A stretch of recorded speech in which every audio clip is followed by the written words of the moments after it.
Hello and welcome back to the Brezzy5000 Does Art YouTube channel. I'm your host, Brezzy5000, and as you can tell by the title and the thumbnail, we are going to be talking about a much more philosophical discussion topic than is typical for this channel. That being, does feet per second or meters per second, whichever one of the two measurements you personally decide to use, is it actually important? And I am here to make the argument that no, not really. So let's get into it.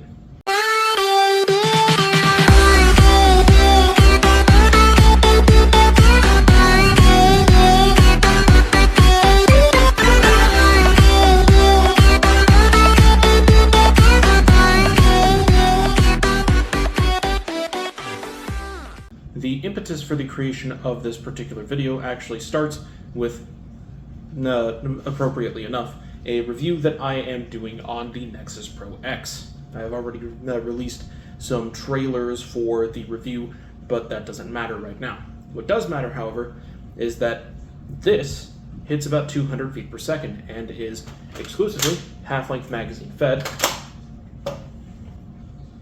whereas something that is significantly older than it, the Recon here, came out in 2007, this particular one came out in 2009, is fed with full-length magazines and fires full-length darts exclusively, and yet only fires at 50 feet per second.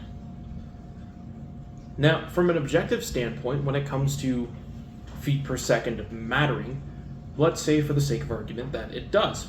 And let's say that in this instance, feet per second correlates exclusively to your personal enjoyment of a product, in this case, one of these products.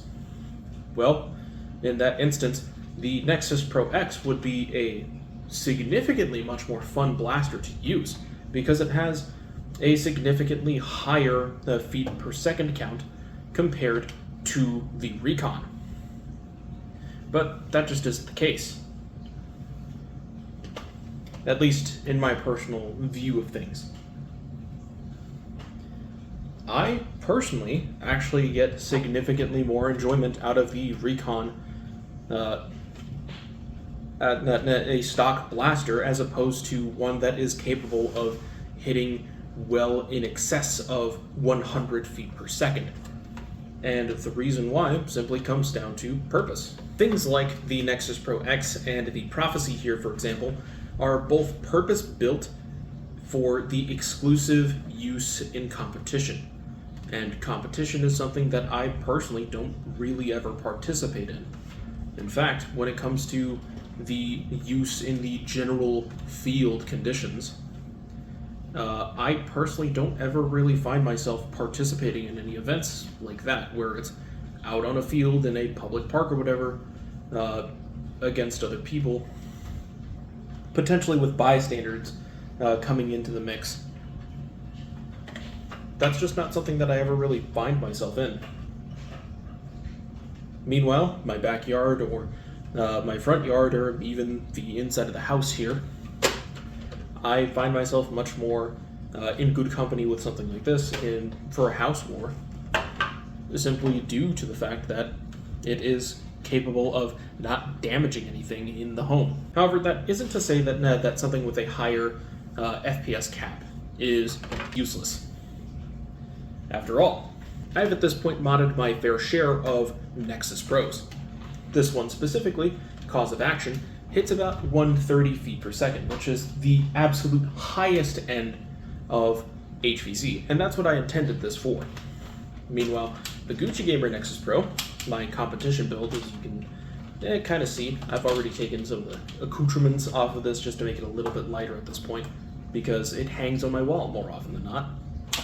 But this thing hits about 180 feet per second, and this is, like I said, my competition build. Meanwhile, I've also made some goofy out there sort of stuff, such as Luna's Response here, which is a bolt action conversion of the pump action ordinarily Nexus Pro. And this is still hitting about 150 FPS, and the reason why I did that is specifically to be funny, because bolt action, while significantly slower than pump action, is my preferred method of priming when it comes to springers. And of course, that isn't to say that a stock class modded blaster is necessarily useless either. Angel's Lullaby here, which was at this point still, my all-time favorite of the modded blasters that I have ever made, still only hits about 70 feet per second. And this bad boy here has definitely seen better days, but it still functions in the same manner as a stock class retaliator. Aside from the fact, of course, that if you look at it from the outside and you have a critical eye, you can see that the trigger is held back as close to the furthest point as possible to make that release as quick as possible, because I like myself some competition triggers. So the argument that I'm making here is that feet per second doesn't actually matter too much. The only context where it does matter is where you, yourself personally, see yourself using Nerf guns. And in my particular instance, the home, this is much more applicable than something like this or this. That's all I've got for you for now.